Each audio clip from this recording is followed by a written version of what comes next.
we need to go back to middle school scholars, and we need to teach them that education is fun.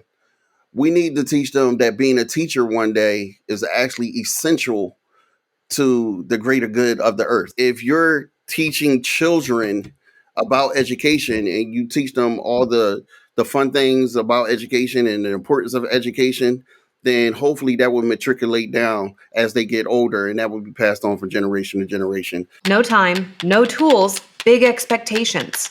How do you transform school culture without derailing the train? Answer: little wins that bring big changes. The flywheel effect. Harnessing the power of momentum to create a school culture that celebrates change and drives itself. Hello and welcome. I am Jordan Pruitt here with my co-host, the CEO of Live School, Matt Rubenstein, on the Flywheel Effect. Our show exists to share the stories of little wins that can have a big impact on your school's culture. We are joined today by Mr. Paul Kennedy. He is the Director of Scholar Advancement for Global Academies. He's also the PBIS coordinator. Paul is a longtime partner with Live School. He's done a few things for us. We just had a webinar that we'll link in the show notes to this at the end. That's really great. If you want some more nitty gritty school culture stuff, we've got a webinar on YouTube from Paul that's excellent. And Paul, before we get any farther, do you want to tell us a little bit about Global and a little bit about what you do? Hi, my name is Paul Kennedy. I'm Director of Scholar Advancement, PBI's coordinator for Global Academies. Right now we serve two schools, Global Leadership Academy West and Global Leadership Academy Southwest. I've been with Global since 2016. For 3 years, I was what they call an academy leader, which is essentially assistant principal, but I ran grades 6, 7, and 8 at Global Leadership Academy Southwest. And in 2019, I ventured into this position. I basically wear 4 hats at Global Academies, and those 4 hats is to oversee the high school process. It is also to incorporate and implement leadership programs in Global Academies. It is also to work with our alumni. Our alumni ranges in age from 14 to 28. So they have all different things that you need to serve and support. And last but not least, I am in charge of the culture and climate as far as our PBS initiative, which is called Global Greatness. Very cool. You do not hear many K through 8 schools mention alumni very often, which I think is awesome. Did you guys keep in touch with your kids after they leave? So just let me jump in on that. We have a strong culture. They have a saying that says nobody does school like Global does school. And for years, we have treated our alumni like family. For instance, if they have things that's going on in the home, let's just say their house might have burned down. We'll sit there and we'll raise money. We'll provide funds. We'll get them clothes. We'll get them food. We'll get them shelter. Almost anything and everything. For years, we actually kept our scholars with us even after they transitioned after 8th grade. So because we had all these scholars and all these scholars were still using us as a resource, our CEO, Dr. Naomi Johnson Booker, decided, hey, maybe we need a person that should be in charge of all these things that our alumni needs. The other thing was, because of the way we, quote unquote, do school, we didn't want that to stop in 8th grade. One of our taglines is preparing future leaders of the world. And they would leave us in 8th grade. So they didn't have that service. They didn't have that support. They didn't have that proverbial hug that they needed throughout their high school and college lives. Now there are resources where we can actually have a foundation to provide those things for our former scholars. Very cool. I love the phrase "how you do school." Because that means you put a lot of thought into it, because you're trying to make it intentionally different in a lot of ways, and all behind the goal of having a strong culture and like that alumni base idea that your current students have got to see that too, and they've got to understand that you guys really care. Otherwise, you wouldn't have that. Yes, this is true. Not only do our scholars see it, our families see it. We have so many scholars that we have a 3rd grader, a 5th grader, and an 8th grader. And then after they transition on, we'll have their little brother and sister who weren't even born when their big brother and sister went to the school, but because the parents stand by the school. And now recently, we are now having children of former scholars that now attend our school. So it's a great, great family foundation. Very cool.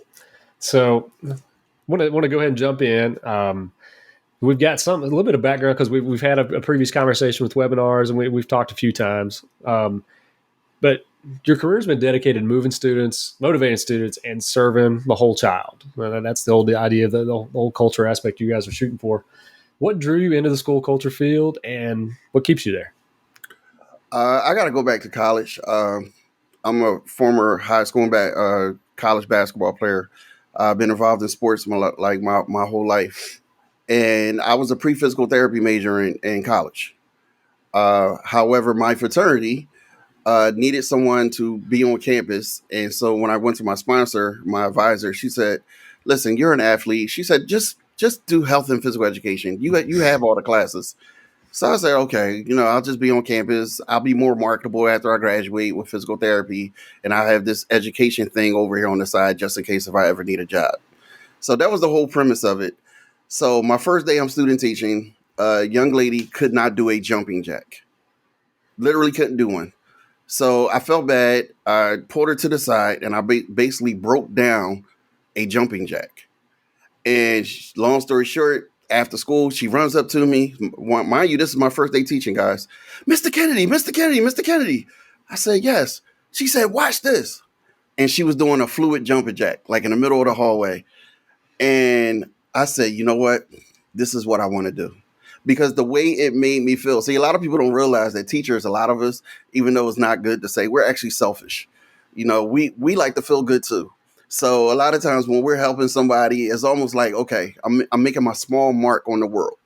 And that young lady who learned how to do a jumping jack, I may have, helped her life in some type of positive way. And so I said to myself, this is what I want to do. And so one of my goals were, because I was seriously in the city of Philadelphia and I was a black male in the city of Philadelphia. And I didn't even have my first black male teacher till 7th grade.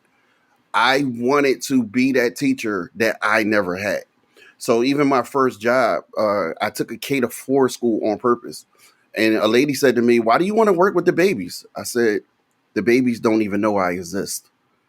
And so that was one of the reasons why I wanted to work with the babies. So all my life, whether I'm coaching AU basketball, coaching high school basketball, coaching tennis, coaching track, my goal and my job is to always pour into children.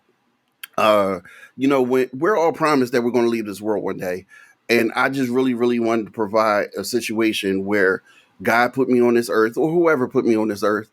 And I actually was able to pour myself and spread myself to different, almost like pathways of life to different children so they can take what I taught them and they can spread it along to generation after generation. That might sound corny, but that's my goal. And that's why I do what I do today, because I feel as though that I'm here on this earth and I do have something to provide to help this world to be a better place. I don't think that was corny at all, man. That was real talk. And there's a few things that stuck out to me that I think are at least somewhat consistent. Like you mentioned, a background in athletics. That's not like universal by any means, but I found that a lot of folks who are a part of teams, they have very strong like cultural roots. Like they understand like teamwork and how all those things benefit you and all sorts of other things. You were also a fraternity guy. I was a fraternity guy too, which is an interesting thing because there's some cultural aspects there. Some of them are not the greatest, but there is a culture thing there. And the thing you were talking about with the girl and the jumping jacks, that happens all the time in schools all over the place, and it's awesome. It just is. Like when you can teach somebody to do something and like then they can do it and like they're so proud, like that's awesome. Yeah, it literally changed my life that day. Yeah, we're lucky we get to do those kind of things. Matt, you got anything to add there? No, I was I was just kind of enraptured listening to you, Paul. It's a really powerful story. I think it probably relates to a lot of educators, and everyone's got a moment like that. So no follow-up questions yet, but it's a really powerful story. So one of the coolest things about your approach to school culture is that emphasis is on student voice.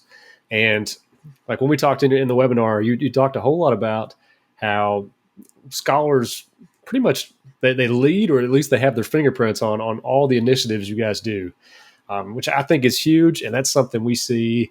It comes up a lot on this podcast is the places that are doing good. They've understood how to tap into student voice, and they've got the students are having impact on their own school. And the places that are doing that are doing a lot better, I think. but you really give the students an opportunity to steer decisions. Talk about why that's important to you and give us some examples. So I'm going to answer threefold. First of all, the name of the schools that we serve is Global Leadership Academy. If you don't provide opportunities for scholars to be leaders, then that falls in the face of even the name of the school. So we really, really, really look at that word leadership, and we try to provide many opportunities for our scholars to be leaders. A lot of times they are not leaders if a facilitator or a teacher or a staff member is just telling them what to do. If you have them be part of the process, part of the decision making, part of the creativity of whatever you're doing in your school walls, then they have ownership at that particular time. And when they have ownership, they hence will become leaders. And once again, our goal is not for it to stop in eighth grade. Our tagline is future leaders of the world.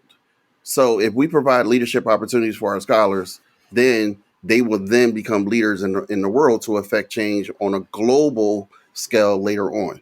It's real inspirational what we do, and it's real purposeful in what we do when it comes to the name of our school. The other thing is the way learning is. We talked about this even before we got on the podcast today. Was that you will go to school, a teacher would be at the board, a teacher would just say, "Okay, this is this, this is this, this is this." You would do that on a Monday, Tuesday, Wednesday, Thursday, and then on Friday you would have a test. That information would then go into your brain, and then hopefully it would stay there. But 8 times out of 10, it would just leave your brain. Education and data has proven if scholars are part of the process and if it is hands-on, if it is practical, if they are provided opportunities where they can immerse learning and then take that learning and teach other people, then they will be able to regurgitate that information that you were trying to teach. So because of that, what we try to do is always consider all of our stakeholders, whether it be our parents, whether it be our children, whether it be our community leaders and our staff members. And so our scholars are an important stakeholder in their own learning. Thirdly, we actually call our scholars scholars. Well, who is a scholar? Well, a scholar is responsible for their own learning. So if I tell a scholar, okay, George Washington was the first president of the United States, are they just going to believe me just because their teacher said it? There are so many resources and so many things out there where they can go read to see if George Washington was actually the first president of the United States. So now they become responsible for their own learning. But the teachers as facilitator, we try to put them in a place where they can ask themselves essential questions, where they could take a step back and they can actually immerse themselves in a particular learning. But that doesn't just stop in the classroom. That's in everything that we do. Any activity, any workshop, any program that we do. For instance, one of the great things that we do, we have a night of learning where the scholars actually invite their parents to talk about what they are actually learning in class. It's called demonstration of learning. And guess who's teaching the lessons? The scholars are. It's not the teacher. So when the scholars are actually demonstrating what they are actually learning in class, we actually know that those particular things that we are pouring into them are actually being applied. So it's all purposeful in everything that we do, but we really want them to be leaders of the world, and this is one of the ways that we do it. So I love all sorts of parts of that answer. Giving like young people leadership opportunities, I think is something that we really can't do enough of. We get real good at giving them directions and telling them what to do, but at some point they've got to do the things. You know what I mean? And we got to be developing leaders the whole way through for them to be good at anything in their future. So that's a huge deal. Also, I love when you brought it up in the webinar too about how you call students scholars. I'm a big fan of that. I love that idea of affirmation, and I like that a lot. The school I was in, we actually had an academy there that was a separate school. It was called Carter G. Woodson Academy, and it's very similar to some of the things that are going on at Global. I don't know if it's based on it or what, but or maybe they've heard about you guys or something. They did a lot of the same things, but they called their students scholars, and I like that. It always stuck out to me, and that was a through line through that whole academy. They were consistent with it. I think it was a big deal. Right. And one thing I want to add, being a leader does not necessarily mean that you're in charge. So if they're part of the creative process, they're actually learning real life skills. So you're learning how to delegate. You're learning how to have a role.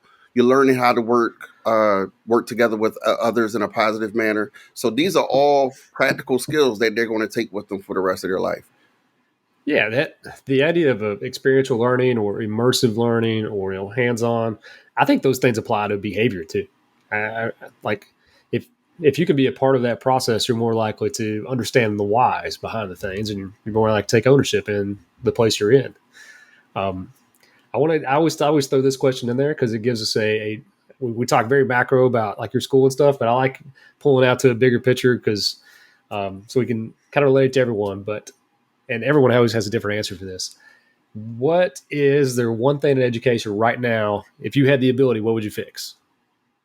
And like not just your school, but everywhere. Yeah, it's funny you ask this because the state of education is down a little bit, or at least how people perceive it is down. Narratives are created. So right now, when people say, "Oh, they're not doing nothing in the schools," "Oh, urban education needs to be fixed," "Oh, they need to do this," and those type of questions happen all the time. And I actually told my wife recently, I said, we need to go back to middle school scholars, and we need to teach them that education is fun. We need to teach them that being a teacher one day is actually essential to the greater good of the earth. I actually just recently said this, and I learned a quote from Aristotle way back when, and it just said the fate of the empire depends on the future of the youth. And this is an old Greek saying, because if you're teaching children about education and you teach them all the fun things about education and the importance of education, then hopefully that will matriculate down as they get older, and that will be passed on from generation to generation. So I actually said that that's one thing that needs to change. We need to change the narrative of it. Also think that we need to diversify, teach different things. One story that I always tell when I was an academy leader, one of my mentors, they used to like have mentors come in and speak to the staff members and things like that. And my tagline for that first year, I was in charge of what they call the Collegiate Academy. And my tagline was on the road to college and beyond. And that former principal turns to me. He said, "Mr. Kennedy, I love your tagline, but you have to understand something. Now all your children are going to college." And I changed that tagline to say on the road to college and career and beyond. You know, even though if you become a hairstylist, you're going to have to get some type of certification and everything. That does not mean that they went to a 4-year institution. And nowadays, this where we are right now is actually showing different avenues where our future scholars can be successful. You have so many social media jobs, podcasts. People are doing things on that, doing wonders on their things on their tablets and iPhones and everything. You have big companies, Facebook and Twitter and IBM and whoever, just hiring people to do different type of social media things and being on the streets and promotion and advertisements and everything. Well, guess what? Those things can be taught in schools. It really can. You can actually have an academy where you can have children that have interest in those type of things to be taught in schools. And I don't think it should start in high school. I think these things should actually start when you're in kindergarten and coming on all the way through. So I think it should be diversified as far as what you're teaching. Of course, you're always going to have to teach ELA and math and those different things. Um, Effective leadership should also change. I think principals should now be called the head of learning, because learning isn't just math and English and social studies and things like that. They're always evolving and always learning. Like you just now mentioned behavior. There was always a misnomer about behavior, like you should just know how to behave. Well, no, that's not true. You have to teach behavior the same way that you teach your core subjects, because it is essentially a core subject, and those two things are actually aligned. Last but not least, you have to meet children where they are, which we already alluded to with social media and everything. But just current events, their language, constantly building relationships with them, differentiation among children, knowing that not every child is the same and that children learn in different ways. All those messages should constantly be uh, relayed to current teachers and to teachers of tomorrow. So, a few things there. First, your Aristotle quote, I thought for certain that was a Star Wars quote. I thought that was Obi-Wan 100%. but I believe he was probably Aristotle. I was told it was Aristotle, so I believe you. I believe you. But you're exactly right with the college and career readiness thing. There's just a lot of pathways to success, and I think that's kind of started to happen. We've started sort of this shift to more of a career skill type scenario in a lot of places. I think that's happening. I think that's important. Um, the big thing I think you said there is that the perception, kind of the story of school. Um, and that's one thing I hope this podcast can help with, because like we bring a lot of folks on who are doing a lot of great work. So I hope we can be part of that narrative in a good way. That's what I hope. Hey guys, this is Jordan from Live School, and I want to take a quick break to share a story about one of our partner schools, Global Academies in Philadelphia, Pennsylvania. The Director of Student Advancement, Paul Kennedy, wanted to create a PBIS structure that aligned with Global's unique school culture. That's easier said than done, though. When choosing systems, how do you ensure it fits your school? Will it resonate with your students? Will your staff even adopt it? When Global started to build out their PBIS program, they made sure every piece fit their unique culture by filtering those decisions through their foundational pillars. By aligning PBIS with those pillars, Global is able to improve school culture, and they recorded over 28,000 positive interactions to prove it. If you'd like to improve student behavior and culture in your school, check us out at wildlifeschool.com. All right, so Paul, a lot of listeners are probably familiar with a school store concept. You being a PBIS coordinator, I thought we'd ask you this. So students can spend behavior points on rewards. You took it in a creative direction. You have events where students earn those automatically, and then they can still spend their points while they're there, and the store as well. It seems like a small thing, but it could have a big impact on your culture. Can you explain kind of your approach? I'll be honest with you. That began because it was almost like trial and error. 2016 was the first time that I ever used Live School. And it was the first time that I was in charge of, as an administrator of classes myself. So as you were doing things, you were almost like trying to see, okay, this works. Okay, they like this and they don't like that. And we found out in the course of that although they do like to spend their money, sometimes they don't, because they think that their money is going to go away. So if I have $500 Live School dollars and I go to the school store and I want something that costs $300 and something else that costs $150, well, now I'm only going to have $50 left. And I'm not thinking right away, okay, I can just earn this money and get that money right back. No, that's not what I'm thinking. So a lot of children, seriously, they wouldn't spend their money. Even the children that, perform positive behaviors on consistently and on a daily basis, they wouldn't spend their money. And we would try to find different avenues to still, affirm them and affirm their greatness. And we were like, okay, what can we do? And so we came up with that we were going to have different field trips, different events where they just had to have a certain amount of money either in their bank, or they had to accrue a certain amount of money throughout the school year. So let's just say I had $1,000, but I spent $990. That means I only have $10 left, right? However, I already earned $1,000. Like, where was my pat on the back for that? So we might have a Live School party, for instance. And by the way, all our Live School parties are like healthy eating parties that has something to do with our healthy eating. So we have popcorn parties, we have parfait parties, and things like that. We do not have like cheesesteak parties. If we have a taco party, it's going to be with tofu or some type of vegetarian taco or things like that. I just wanted to point that out.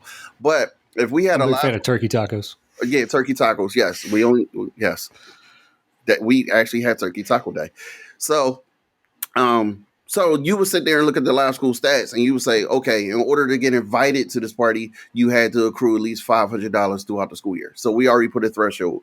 If I get tickets, let's just say to the local museum, and the local museum only says, okay, we only have 30 tickets and our bus only seats 32. We then say, okay, we allow the top Live School achievers up until this point to be invited on a trip. So it was a way for us to affirm children that were actually doing what they were supposed to do, quote unquote. So that was one of the great things that we actually incorporated. And it's up to us as the PBIS committee and for us, the teaching staff, to figure out when and where are you supposed to utilize that particular method. So I like it a lot because it's not just a value like a bank account situation, but it's also a scoreboard, and like it's it's a running tally, and if you get to this point, you can earn access to things. I think that's really cool. It also lets you do a lot of cultural things. And the last thing I will say, because you mentioned the idea of them being able to spend it, and they would only have about like 10 left or whatever.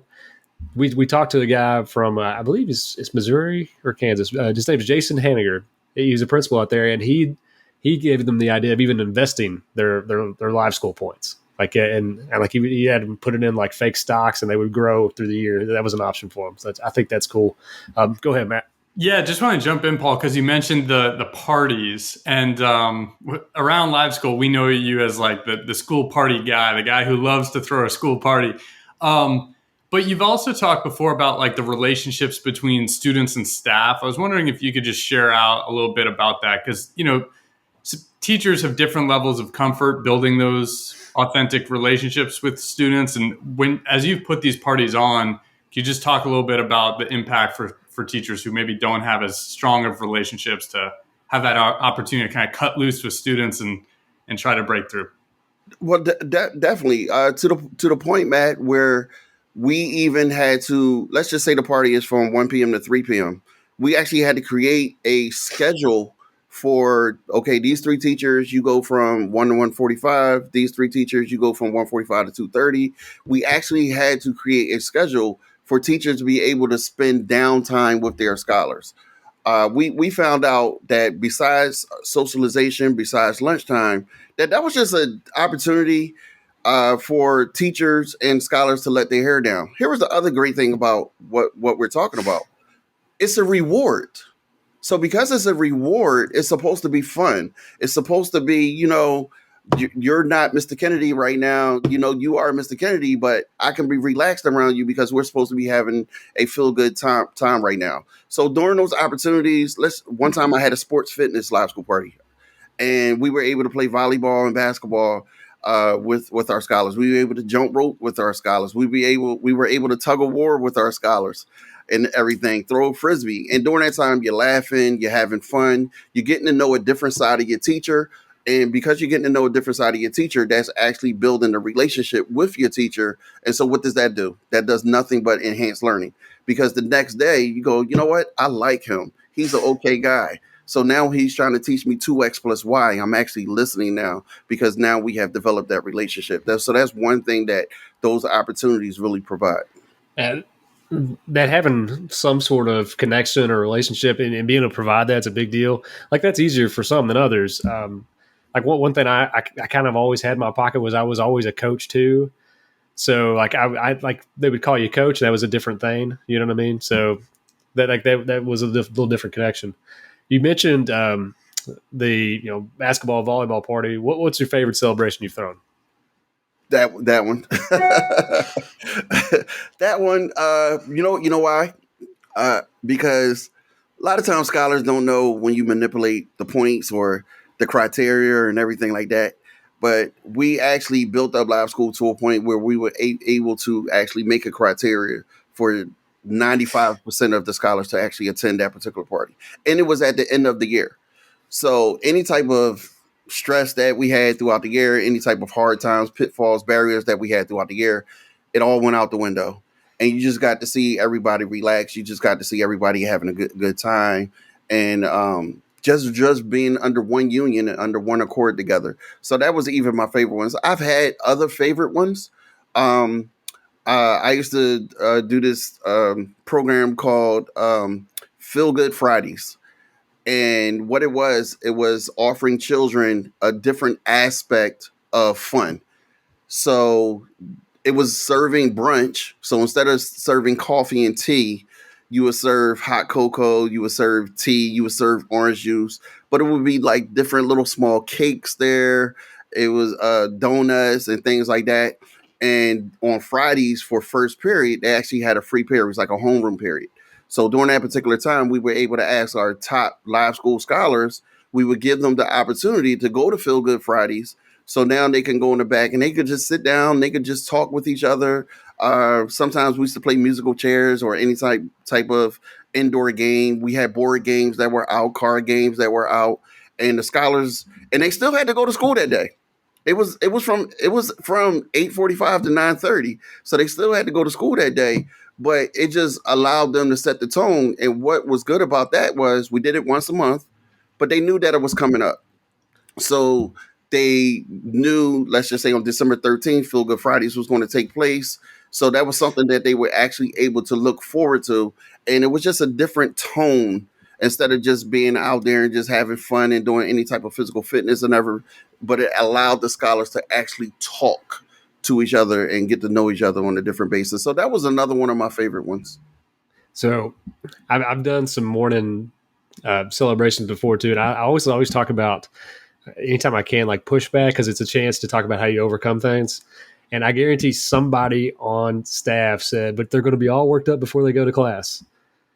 That was said, but here's the great part: the temperament of it. It was almost going to.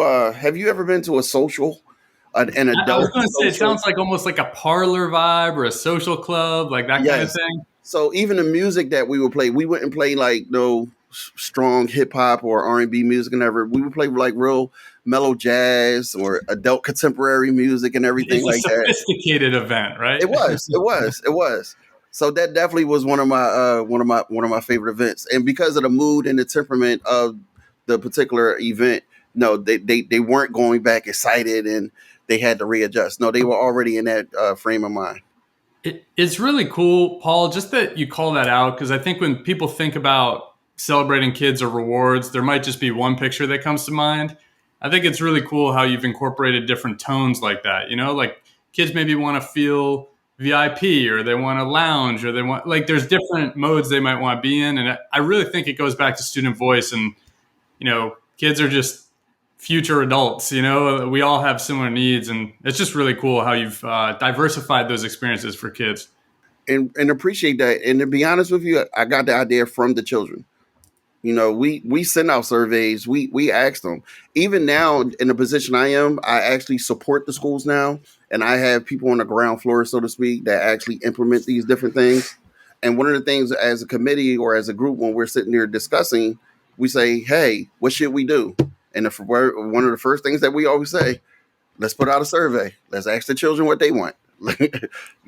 So that was one of the ideas of the children. I love that you mentioned you on the morning things you played jazz. Um, I used to run like the like breakfast cafeteria for my school, and what that meant was every kid like came through the cafeteria in the morning. So like of the 1,800 we had, they all came through there in the morning. So like whatever vibe was in there was important. You know what I mean? Like it would trickle out through the rest of the building. So I would play jazz music, and I don't know if you're familiar with lo-fi hip hop, but like you can get on YouTube and find these long playlists of lo-fi like study type music. I would have that going in the morning, like just kind of setting a different vibe because it's first thing in the morning when everybody kind of chilling. Um, the lost train of thought. The the other thing that stuck out that you were saying there about because you talked about Feel Good Fridays, a classroom management tip. Like if you're just a teacher listening and you wanted to do that, but you're not on PBIS or maybe you don't have the voice to really get those things happening in your classroom, you could do the same thing. Just make it your bell ringer. Tell me something good Friday, and you just start the day with everybody telling something good that's going on in their life. So you instantly start with a positive note. That's an easy win for you. So, I mean, we've covered all these creative ideas. And Paul, it does remind me of a quote you once said. I don't know if you remember it, but it cracks me up every time. You said, if you're an educator and you're not stealing, you're not doing it right. I don't know if you remember that. I do remember that because I stand by it. I laugh about that all the time, but I think it's so true. I think back to when I was in a school building, just the amount of reinventing the wheel that goes on. And especially with culture being this new movement and something people are trying to invest in more and more. I'm really curious if you could just talk about your approach to finding new ideas, all these posters, all the names you come up with. Like, are you just running an ad agency over there, or how are you doing that? And what can our listeners take away that they can maybe bring back to their school? I'll speak on myself personally first. If y'all listen to me, I say I always wanted to be the educator that I always wanted. So when I was a student from kindergarten to 12th grade, you could even throw in college in there. I would just sit in class and go, "Why doesn't the school do this?" And why doesn't the school do that? And why is this teacher doing this and everything? And a lot of those ideas, it just stayed with me. If you ever meet me or really get to know me, I might be classified as different. And I just know a whole bunch of facts and figures and things like that and everything. And I just keep everything just bottled up. And so my mind is always circling. It really, really is. Playing sports. If you have a play and that play could be better, or if it didn't work for a certain reason, I've always was put in a position to take a step back. So even if we do one program, I'm taking a step back and I'm asking myself what worked, what didn't work, how can we make better, how can we improve, how can we make it more fun. That fun word is very, very important. And so all these ideas, and so thankfully the administration, the people that are above me at Global Academies, they provided me a forum to get all these things that I've had in my head for years to actually get it out. I've been part of PBS since 2005, and the first time I actually was a head of the committee was in 2019. So I had a stronger voice, a bigger voice, and everything like that. And I'm able to say, "Hey, try this, try that." Now, a lot of my staff members, they are not going to implement it because you almost sometimes need to be vulnerable when you implement things, and you need to know that everything is going to go right. But if you know that everything isn't always going to go right, and you can always use it as a learning tool, and that it's always about the children, you're going to be fine. So that's the great part about it. So that's just me personally. I just have too many things just going into my head and too many things to affirm scholars and too many things that I wanted to do when I was a student myself that I just want to get out there. And I tell the teachers all the time, you can do this at 4 levels, especially within our schools. You can do it at the classroom level, as you alluded to, Matt. You can do it in the grade level. You can do it on the academy level or the house level, and you can do it school wide. So all those things are underneath one umbrella. But as far as taking away from me, that's why we have a PBS committee. That's why we have a PBS team. That's why we have a data team. So the data team looks at the data, aggregates the data, tries to figure out the picture that's going on in the school within the data. The implementation team is implementing that particular data. And so one of the questions that the implementation team asks every single meeting, okay, what can we do to enhance this positive behavior? Or what can we do to, lessen this particular negative behavior? So some things that comes up is, okay, we can do this event to affirm scholars that gets points in this. So let's just say our scholars are supposed to wear a uniform. We can actually break down how many points for uniforms that they got throughout the school year.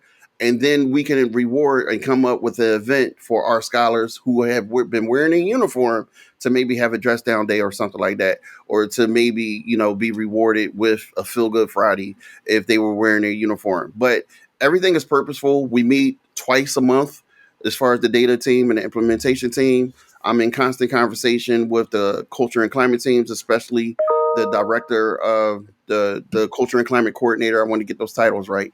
The culture and climate coordinator, our MTSS coordinator. I'm in constant conversation with her. Our special education director. If you have those differentiation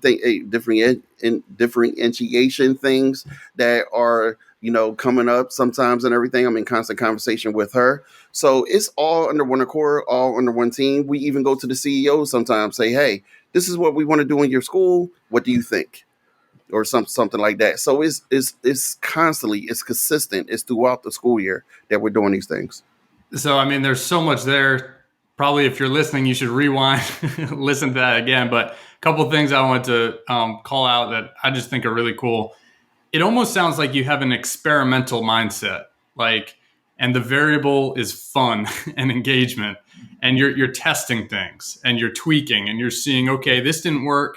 That's okay. And it sounds like you've got a leadership team that, is bought in and isn't going to shut down PBIS because you had one reward that kids didn't buy into, and that's okay. And that happens. The other thing I just want to call out that I hope is something we see more of across the country is you were doing this work at the school level, correct? And now you're almost in a role where there's starting to be a structure underneath you of folks doing the work at the school level. And I got to say, I don't think a lot of charter management organizations and districts are yet at a point where they're building that structure up and having folks who are this focused on fun and engagement and culture that are then working with the school level. We see it in some places, but I think that idea is so powerful because shout out to your organization that they've put that level of, emphasis. A budget is always a reflection of priorities, and clearly it's something they're prioritizing. So just hat tip to everyone, yourself and everyone at the organization who's made that such a priority. Yeah, one of the things we want our children to be emotional healthy. If our children aren't emotional healthy, they don't want to come to school. They definitely don't want to learn. They're not there with us. And so they're emotional healthy. One of the avenues that can allow that can enhance their emotional health is fun, is creativity, and is allowing them to be part of the process. The one thing when I was younger myself, I alluded to, I played basketball and I did sports. When your mom wakes you up in the morning and you don't want to go to school, sometimes you need motivational things to actually want to get up and go to school besides learning 2 times 2, besides learning, the Declaration of Independence. So sometimes you need other things. And we have found out, and data shows, I'm not making this up, data has shows those other things actually enhances learning. So that's one of the reasons why we're real purposeful. I went to drop my daughter off at school this morning, and she was more excited than she has been all week. And I was like, "What's going on?" She's like, "Oh, it's Treasure Box Day." So she's a first grader, which makes sense. But like those things, they work. They work. They're worth doing. I mean, that's a small thing that her teacher's doing that she likes. Last question here, Paul. How do you keep all this kind of stuff fresh? Here's the great part. It's not me. It's not me. If you are a teacher or a staff member for Global Academies, it's part of the culture and climate to constantly be fresh. For instance, if we do Twin Day last year, yeah, we might do Twin Day again this year, but it's all in how you present it. It's all in the message. You're changing up the flyer. Instead of being twins, you might want to add a color. You might want to say, okay, we're being twins, wearing the same football jerseys or things like that. So you always want to constantly tweak. And most of our scholars go to our school from kindergarten to 8th grade. They really do. So they remember everything. So you always want to have something that's almost structured and that's the same thing, but you always want to do something different because they will remember if it was monotonous and they did the same thing from the previous year. So we have so many talented teachers. We have so many talented staff members that are so creative. But the thing is, it's part of the culture of our schools to be creative. Like we're not going to hire you if you just want to be one of those monotone, so to speak, teachers. It's not going to happen. We're going to hire you if you want to pour into our scholars, if you want to actually allow our scholars to be themselves, allow our scholars to be part of the learning process, and allow scholars to just enjoy school. So our teachers are all, I mean, they are so smart. They are always constantly coming up with something. So those committees that I talk about, a lot of times the culture and climate team says, hey, Mr. Jackson in 2nd grade is doing this in his class. We should apply this to other classes. Hey, Miss Agnew in 5th grade at this particular school, she has implemented this. How can we make this better? But they're always doing things on their own. One thing I actually said to the staff during my live school presentation on Wednesday was that the pandemic did not stop the schools at all as far as how to affirm your scholars. They were still having lunch with the principal. They were still having movie nights. They were still having Twin Day. They were still having Funny Hat Day, Funny Sock Day. They were still having Day at the Beach. Like we're literally children were decorating their bedrooms to make it look like they were at the beach. Um, this things was still taking place, and one of the reasons why the virtual world did not stop us is because of the mindset of the staff members that already exist in our buildings. So we are always looking to make something fresh.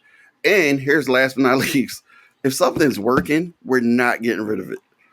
You know, we're not getting rid of it. We are bringing it back. That's why sometimes when I do a program or anything like that, and it's a very successful program, I might take a step back and I might say, "Oh man, you just made more work for yourself for next year." But that's why we're here. That is good advice. Don't get rid of things that work. Paul, I don't want to take up too much of your time. You got a school to run and culture to improve and all those things. How can people find you? My email address is pkennedy@ga-schools.org. pkennedy@ga-schools.org. And if you want to find more about our alumni program, you can reach me at GLA_alumni programs. Well, thank you for coming on, sir. We appreciate your time. Thank you, Paul. Appreciate you. Thanks for having me. The flywheel effect, harnessing the power of momentum to create a school culture that celebrates change and drives itself.